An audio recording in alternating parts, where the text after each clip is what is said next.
ভাই আপনি নবয়ে রয়েছেন, আপনি কিছু শুনছেন? কি হয়েছে? লিডার হইলে সুসাইড করছে। সুসাইড করছে? কিছুক্ষণ আগে নাঙ্গল ভাই আম খেয়ে গেল। হ ভাই, সুসাইড করছে। লোকটা আসলে অনেক ভালো আছিল। আচ্ছা থাকবা, আফসোস করে তোর কাম নাই, ওনার তোর দোষ নাই, আল্লাহর হুকুম হয়েছে তাই সুসাইড করছে। না রে, আল্লাহর হুকুম হয়েছে বলে সুসাইড করে নাই। আল্লাহ লেখা রাখছিল ওনার মৃত্যু এইভাবে হইব। আল্লাহ আগে থেকে জানতো যে এই লোকের মৃত্যু এইভাবে। আরে না না, কি কোন, আল্লাহর হুকুম হয়েছে দিকেই ওনার মৃত্যু এইভাবে হয়েছে। আল্লাহর হুকুম ছাড়া গাছের একটা পাতাও লড়তে পারে না। না রে, তোর ধারণা ভুল।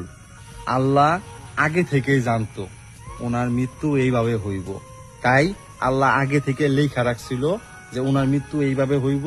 আল্লাহ সব আগে থেকে জানতো কার মৃত্যু কিভাবে হইব, পৃথিবীতে কখন কি হইব না হইব, সবই আল্লাহ আগে থেকে জানতো।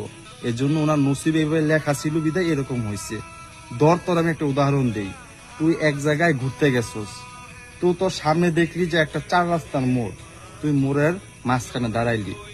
এখন তুই কোন রোডে যাইবি সেই সিদ্ধান্তটা তোর। আল্লাহ তোরে সিদ্ধান্ত নেওয়ার মতন একটা ক্ষমতা দিয়ে দিছে। তোর জীবনের সিদ্ধান্ত তুই নিতে পারবি, এই ক্ষমতাটা আল্লাহ তোরে দিয়ে দিছে।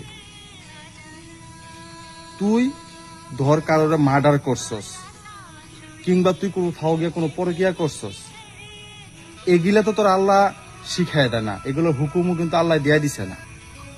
কিন্তু আল্লাহ আগে থেকেই জানতো তুই কোন সময় কোন পরিস্থিতিতে কি করবি না করবি। হ ভাই বুঝছি, আপনারটাই সঠিক। চলেন, এখন আর বেশি তর্ক করার সময় নাই, এখন তাড়াতাড়ি লিডারের বাড়ি যাওয়া লাগবো, চলেন।